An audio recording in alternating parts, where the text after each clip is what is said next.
mag-send sa akin ng audio na yan right after ng kanilang interview. So, ibig sabihin, patunay na talagang sila ay magkasabwat na even before. So, kaya kung ano man ang lumalabas sa mga vlog ni Taberna, dapat hindi na paniniwalaan ng taong bayan. With this audio, wala na siyang credibility.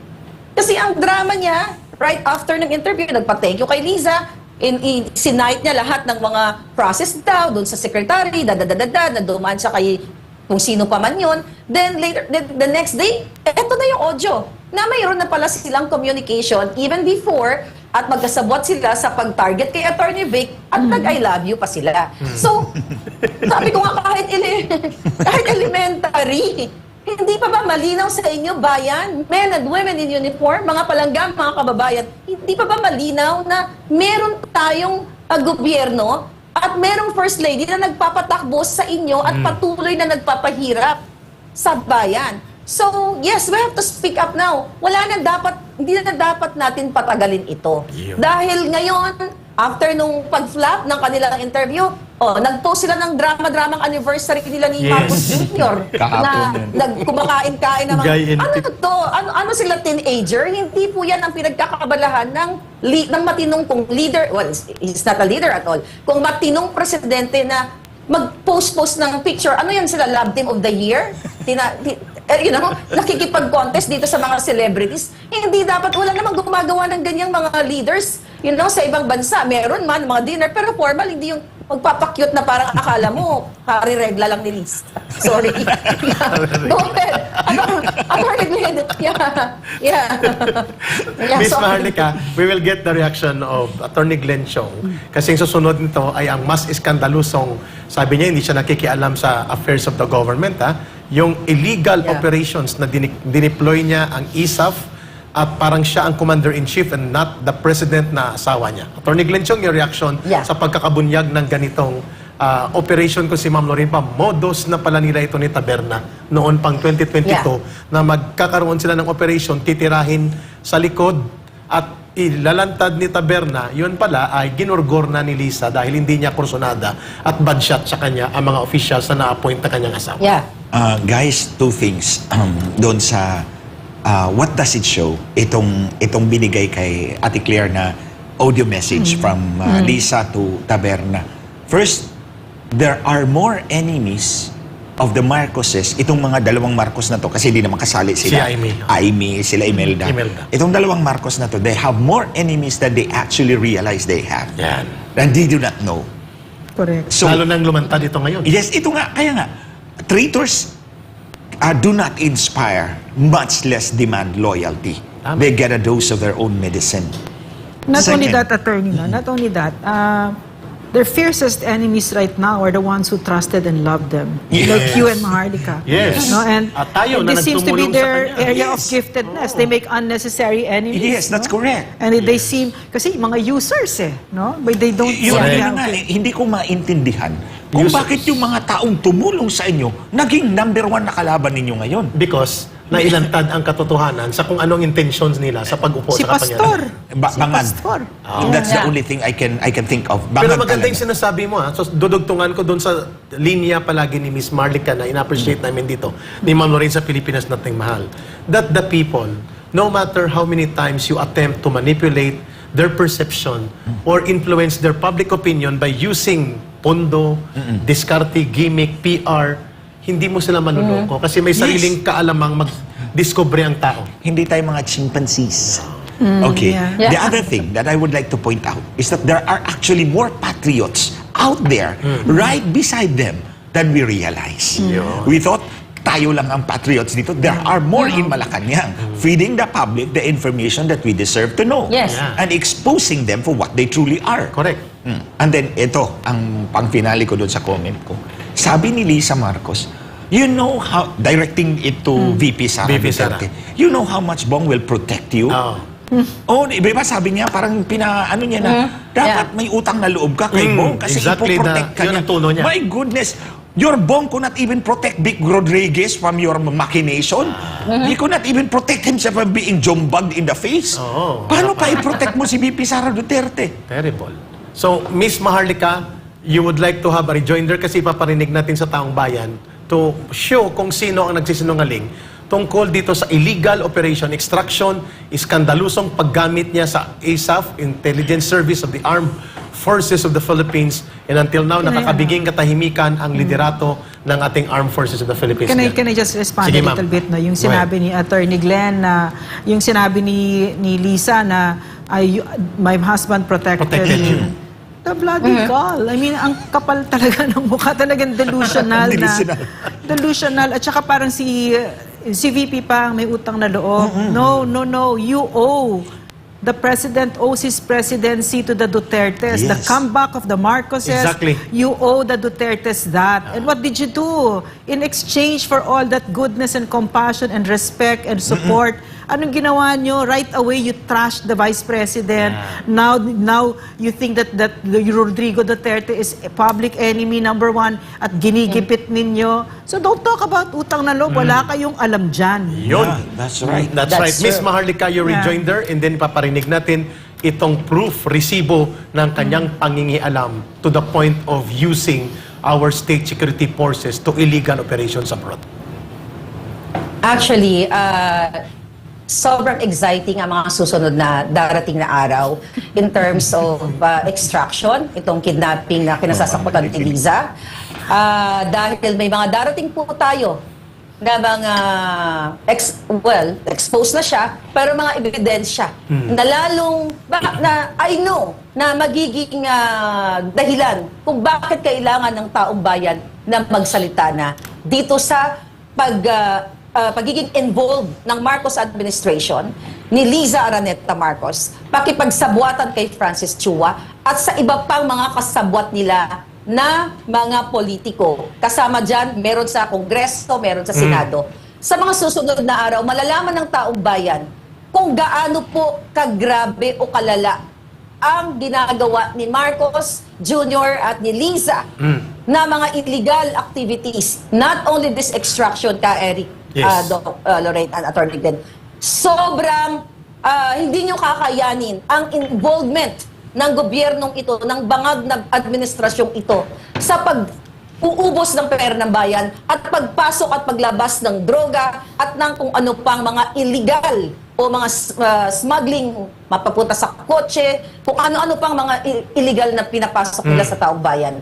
So kaya lagi ako nananawagan, everyday like you guys, na gusto kong mamulat ang taong bayan na dapat na talagang tapusin na sila. Yeah, tama. Dahil ang kapal at ang bangag na ng gobyerno natin. Kung hahayaan ninyo na magiging 4 years from now sila pa rin, then expect nyo na inyong mga anak ay magiging bangag din katulad nila. Exactly. That's the very logical direction sa isang Pangulo at isang pamunuan ng Pangulo na publicly ina-accuse ng maraming mga mamamayan at iba't ibang sources tungkol sa kanyang involvement sa drug addiction, which has a very clear and serious effect sa kanyang mental state and mental health, at walang transparency and accountable response until now.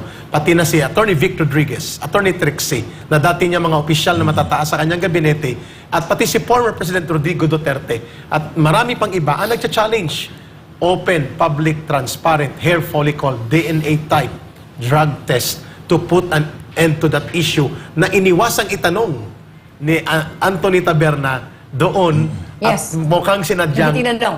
ipari at ihiwalay doon sa real issue na yon na nagko-confront sa confidence, trust, and integrity to the office ni Bongbong Marcos Jr. Ngayon, mga kababayan, pakinggan niyo po ito. Sabi ni Lisa, hindi siya in charge sa gobyernong ito, hindi siya nakikialam sa pamumuno ng kanyang asawa na si Pangulong Bongbong Marcos Jr. at siya daw ay inaapi at pinaparatangan ng pangingialam na hindi naman totoo at para sila ay pinagbibigyan ng mga sinungaling na mga akusasyon. Pakinggan niyo po ito. Hindi pa siya dito First Lady at hindi pa po Pangulo ng Bansa si Marcos Jr. dito. February 2022 po ito. At may mga succeeding proof dito si Miss Maharlika.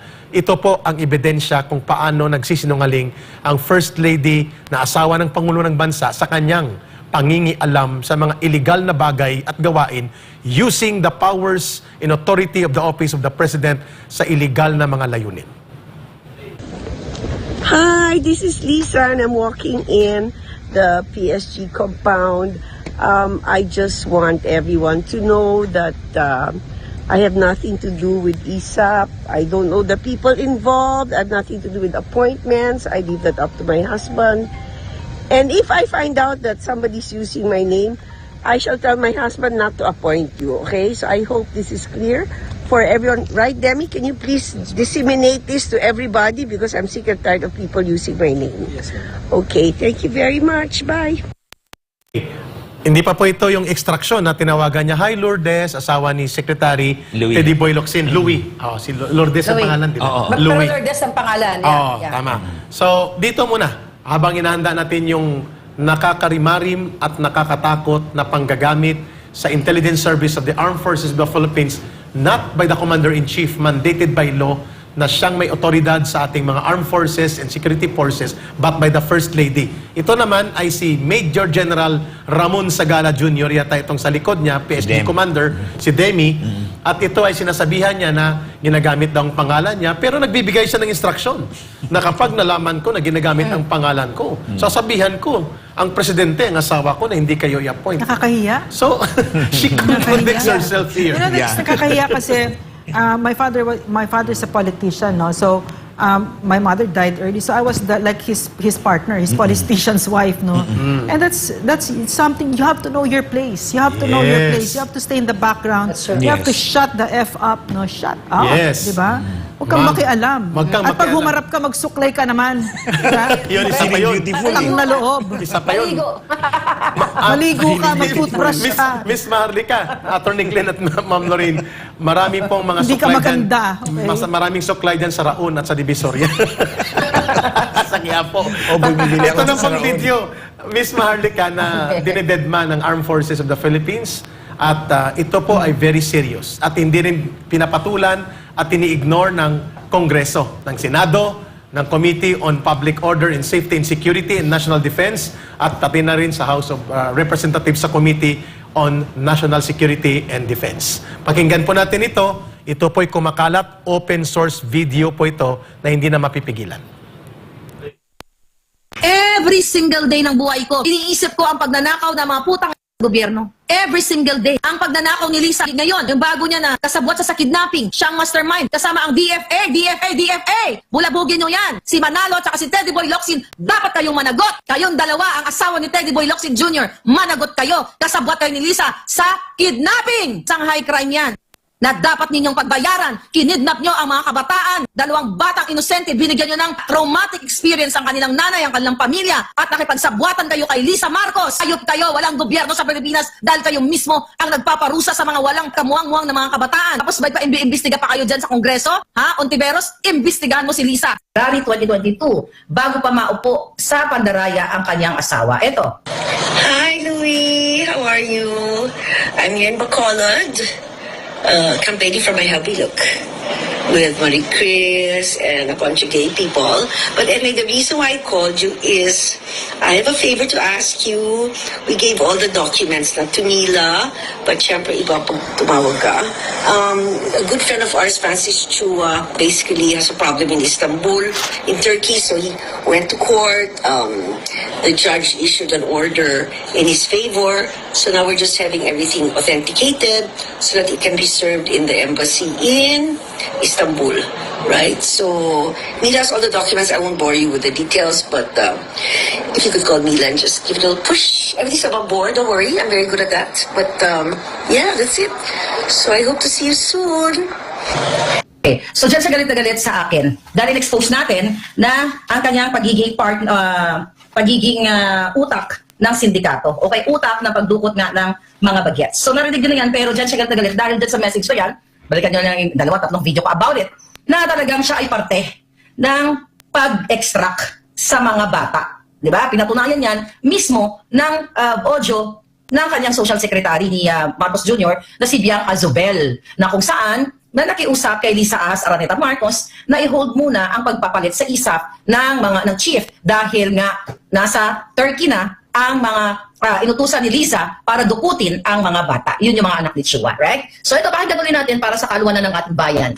Liz, hi. Sorry to bother you, but I just got a call from Thor, and they're a bit concerned because they've gotten an order daw that the chief of ISAP is supposed to be changed by Tuesday, and there are people that are out to do some extraction. If it's possible to just keep the ISAP as is daw para hindi magulo yung extraction kasi 2 weeks pa yata or something like that. Or please call Thor. I might be saying the wrong thing. Ayaw pansinin ng Kongreso at Senado. Paano papansinin yan? Even the Department of Justice. Wala na nang, dahil Mga kababayan, ito po ay very serious. Shocking. Hindi po pwedeng tumahimik dito ang Armed Forces of the Philippines. Nag-uusap kami ni Ma'am Lorraine, Yeah. Miss Marlica at ni Attorney Glenn Chong sa ating live area dito sa Pilipinas nating mahal. At tingin namin dito, hindi ito kaagad nalaman ng Presidente. Mukhang si Lisa ay nakakapagdirekta sa ISAP Chief at sa Armed Forces. At nakita naman natin yung unang video. At sinasabi dito, dalawa ang ISAP chief dyan na pinagtatanggal. Pangatlo na yata ito under kay Marcos Jr. Ang una dyan ay si Major General Chufilo. Tapos ang pangalawa si Major General Nicolas. So ngayon si Major General Peralta. Ngayon ang tanong ng taong bayan dito ay si Bongbong Marcos Jr. ang nag-appoint in paper. Pero ang nagtatakda kung sino magiging ISAP chief at magdidirect ng kanyang operations Si babae. si Lisa. Illegal yon. Attorney Glenn Chong, abogado ito, si Attorney Glenn Chong at Miss Maharlika, gaano kahalaga yung ganitong pagpapakita na nagpapatotoo na sinungaling yung interview kay Taberna na kunwari wala siyang pakialam sa administrasyon ng kanyang asawa. Subalit, one of the most sensitive units of the Armed Forces, which is the Intelligence Service of the Armed Forces of the Philippines, ginamit ng illegal sa isang foreign operations. At hindi natin alam kung ito ay binigyan ng go signal ng Chief of Staff, malamang ni General Bronner, at ito ba ay binigyan din ng imprimatur ni Presidente Marcos, ginamitan ng pondo, kinover up ng embassy sa Turkey, ng Philippine Embassy. Ano pa ang mga nangyaring ito? How dangerous this First Lady to intervene in the operations of the Armed Forces of the Philippines, much more deploy units to illegal operations abroad. Miss Maharlika and then Attorney Glenn Chong. Extremely dangerous. Sa ulit-ulit na very emotional ako na nananawagan sa ISAP kay Teddy Boy, sa lahat ng mga taong involved. But of course, hindi magsasalta yung mga yan. Dahil ang gobyerno na sana magprotekta sa kaniyang tao, sa mga nasasakupan niya, ay dapat yun ang trabaho nila. Pero sa case ni Marcos Jr., whether alam niya to or hindi, dapat niya itong bigyan dapat ng pansin or panagutin. Pero paano niya papanagutin kung under desire siya? Paano niya papanagutin si Lisa kung si Lisa ang nagkocontrol sa kanya? Dahil wala nga siyang backbone. Lahat ng decision making sa pagpupwesto ng like sa ISAP ay si Lisa ang naglalagay. Sabi mo nga kanina, si Marcos Jr. ay taga-perma lang or sa paper lang siya. Kasi mga kababayan, hindi ko lang siya pwede mapakita ngayong moment na ito. Binabasa ko na may text screenshot messages na ang conversation mismo ni Louie Locsin o yung asawa ni Teddy Boy, kung saan yung pinarinig mong video na kinakausap ni Liza Marcos si Louie, yung Hi Louie, ay video po yan. Yun yung sinasabi ko kanina sa inyo na sa mga susunod na mga araw, very exciting na yung mga expose natin, mga ebidensya natin ay marami pang lalabas. Okay. Ito patikim lang to, mga kababayan. Yung narinig nyo kanina, ito po yan video po yan Oh. Ayan, video po yan. Mga Ayun, hindi pa namin nakikita ito. Yung video. Ito yung video. Yan. Okay. Video Sige. yan. So, darating ang tamang panahon, in maybe few days, maipi-play na natin yan. Kasi pinapalabas ng mga PR o mga dugyot, vlogger ni Liza, na ito ay AI-generated yung kanyang boses. So sa mga Malabo yun, susunod na araw, ipapakita natin yung video niya. And sa kaalaman ng lahat, mahilig, tama ka, Attorney Glenn Chong kagabi, no? Mahilig talaga mag-I love you si Liza Marcos. Kasi yung conversation nila noong February 22, sumagot si Louie Locsin doon sa kanyang request. Sabi niya, spoke to Mila, told her to get it released today. Tapos ang sagot ni Lisa dyan, I so love you, Louie dear. Yuck. Can I get It's so you phony. anything?" Ito, ah. Showbiz. Showbiz. It's a showbiz I love you. Oh Tama my yung gosh. sinabi ko. Yes. Eto sabi niya, Grabe. di ba, pinarinig yung voice kanina. Ang sagot ni Louie Locsin, spoke to Mila, told her to get it released today. Ang sagot ni Lisa, I so love you, dear. Can I get you anything from here? Inasal, perhaps? Piyaya will be here until Friday. So just call her case. So love you. Thank you. Yun. Kasi nasa Bacolod sila. Alright? Tapos, then like 6:20 p.m., nung February 23, yung message na yan, sumagot naman itong si Louie. Ang sabi niya, hate to tell you, there is a snag. Okay? Update, sabi niya, update ma'am, the division was not able to process the document po since the signature of the person who certified it is not updated in their database po. Can you say, Dodo, contact Jenny to explain what has to be done? Tapos sagot ni Lisa, sure dear. Okay. So, Miss Marlica, isend ko to sa Miss Marlica, these things, mahirap po ito i-generate ng AI because AI may mimic voices or pwede niyang gulat-gulat, drawing-drawingin ang mga mukha, but the correlation of events, circumstances, and real na mga pangyayari, mahirap mong An i-AI extraction yun. really happened. Yes, at nangyari ito. At Yeah. buhay pa ang nanay at ang isang anak niya Yeah. na nag-survive nito. At Miss Marlica, dalawang yugto yun, Atty. Glenn, na tatanungin ka rin namin. Yung pangalawang yugto, yung boses ni Bianca Sobel ay nakaupo na sila. Yes. At ang pinag-uusapan, yung change of command ng ISAF commander at ang actual ground operations. Therefore, siya ang nagdidirect.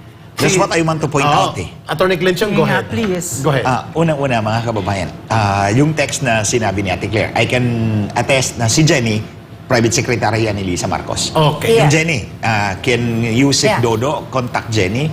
Si Jenny, Sinakal din kaya niya.